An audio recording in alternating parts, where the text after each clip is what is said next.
Hello YouTube, this is Victor and welcome to my channel. And if you're new, well, welcome aboard. If you are not new, and well, thanks for your loyalty and following me. Today I'm going to talk about in-flight entertainment system, and we'll see a little bit what's going to happen in the very near future.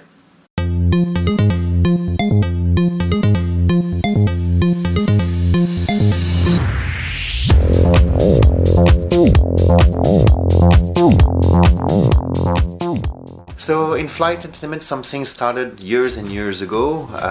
If we go back in the old days, like in the 70s, you used to have, I speak like that, you used to have a main screen on the front of the cabin, so a big screen, and then the airline will play 1, 2, or sometimes 3 movies if the flight's long enough. They decide which movie it's played, they decide when they're gonna press play, and then so this is when you have to watch a movie if you want to watch one of them. There was 2 downside of that. First, if you have someone very tall in front of you, or if you're sitting really on the rear of the cabin, it might not be very easy to see. If someone is tall, well, you have to look like that, but then the person behind you was looking through here will have to look like that. So it's a big adjustment. And then also at the end of the movie, everybody decides to go to the toilet at the same time. And remember seeing those very long lineups for the toilet, because no one will go during the movie because they can't press pause. So yeah, something different. Back in the days, also that was a good way to socialize, not going to the toilet, but people were talking much more on the plane because they didn't have so many headphones on their head. It was just during the movie, so people will talk much more. Also keep in mind, back in the days you were able to smoke in the plane, and smoking always been something very social, so people might smoke in their seat, but if they're sitting in a non-smoking area because the rest of the family doesn't smoke, well, they can go around the galley and have a cigarette and I will talk with everyone. Those days are gone. Early 90s, we started to see screens are appearing on the ceiling. It's still not your personal screen, it's still coming down from the ceiling, and some airlines still use it. It's actually very good to play safety demos and stuff like that, so it's a little bit more convenient because you're closer from the screen, even though it's smaller, but it's closer from you. Then very shortly we saw arriving what we call the seat back, so a screen on the back of the seat in front of you. The first version we had was quite a revolution because you don't have to press your neck to watch a movie. You can control it, but there was quite limited control. First, you have like 5, 6, 7, 8 movies, and also they were all play at the same time, so you don't have any control. You can just change the channel. Actually, the flight manager will press play on all the DVD players when he wants to start the movies, and if you miss the beginning, well, you can wait until the movie finishes and then it will start again, so then you can see the beginning later. But that was very big improvement already at this time.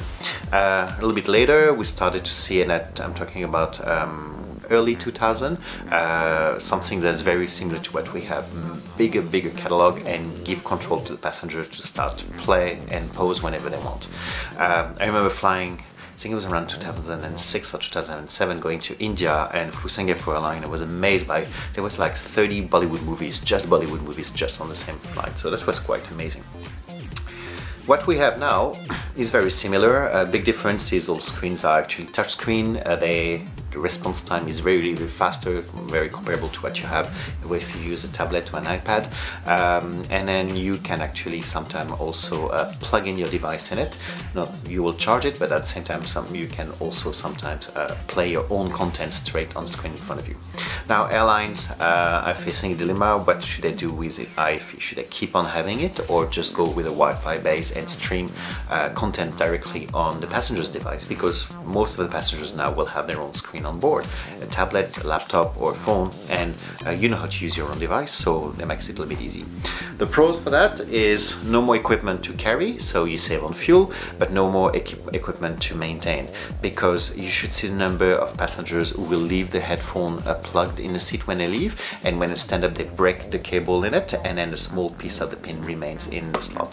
And that means until we get an engineer, it can't be fixed, because we are not engineers, we don't have the tools to dismantle the screen.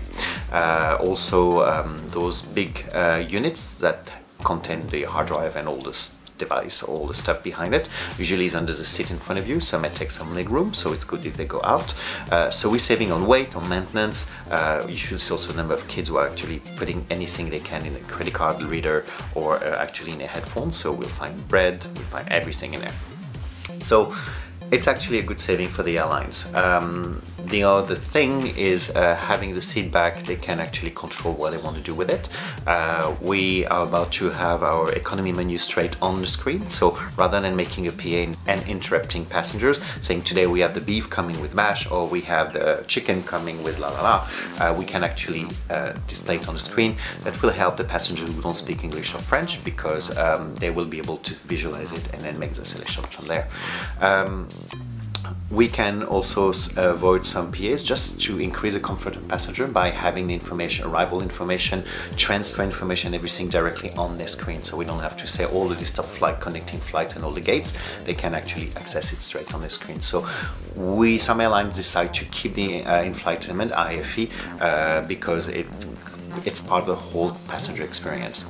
But American Airlines just bought some new Boeing planes and decided not to have it anymore and just will stream. So my advice to you, if you're planning to fly very soon, check very thoroughly what's going to be available to you, and remember, sometimes you will book on an airline but you will fly another one because it's a code share flight. So let's say you book on Air France but you're going to end up flying on KLM.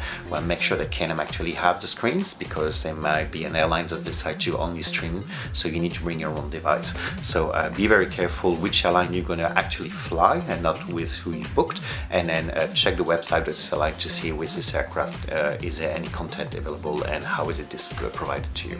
And that's it for this week. If you have any questions or if you have any subjects you would like me to talk about, feel free to put them in your comments, and then otherwise I'll see you next week. And if you haven't subscribed yet, please don't forget to click the subscribe button and the small bell so you will be notified each time there's a new video. See you next week. Bye!